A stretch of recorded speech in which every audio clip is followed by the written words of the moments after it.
So when you get your client to retest how they feel after you've tried something or at the end of a session, they're doing something that is not creating them any more discomfort, right? So if they're doing some kind of movement, they're supposed to do something within comfort level. So they're never challenging something like range of motion to go, oh, this hurts here. Oh yeah, it hurts, it hurts. Your client should never be hurting themselves to test whether you've had an effect.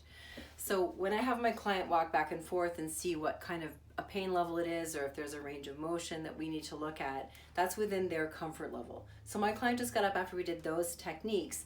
A client's answer can be, it feels worse than before, it feels the same as before, or it feels better than before. And each of those you can ask more questions.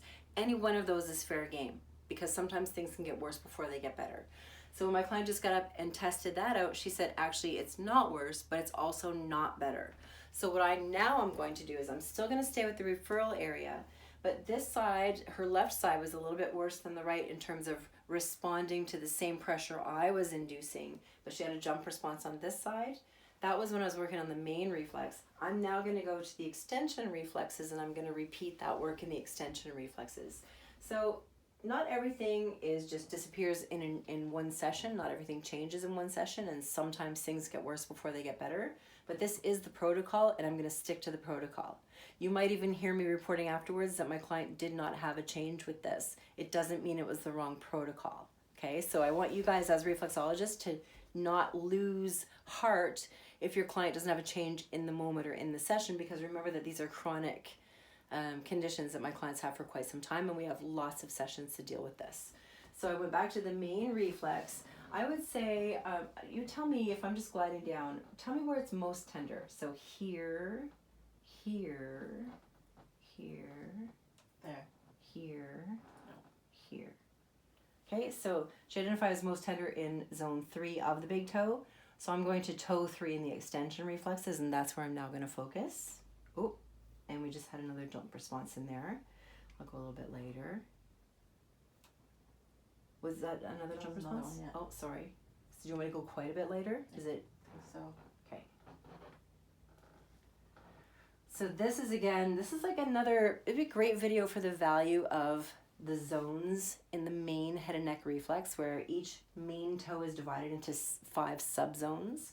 And then the extension reflexes of the little toes, where you can go repeat work in any one of those zones that needs it.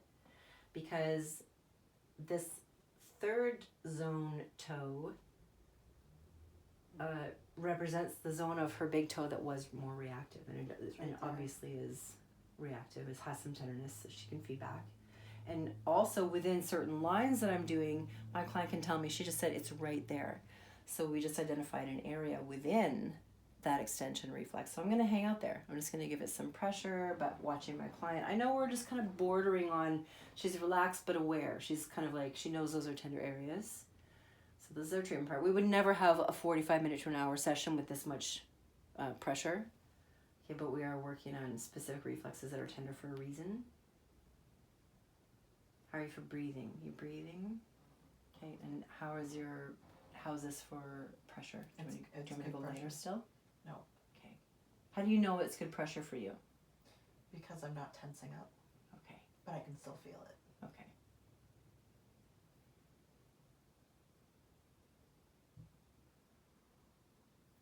Okay, so I'm just getting into all of those little parts of that third toe.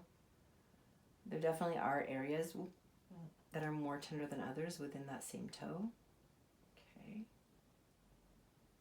So I'm watching my client, we're communicating. I can tell when she's having a little jump response. I'm adjusting when she does.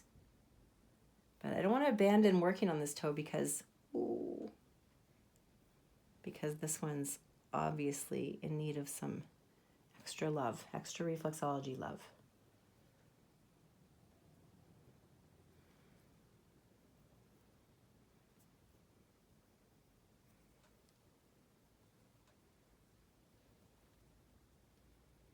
Okay, so I'll leave it at that. Okay, so just an extra little bit of work there, and now we're going to take a second break and see if that made a difference. And she's entirely allowed to report back worse, same, or better, all of which are fine. We'll just adjust our treatment plan over time as we need to.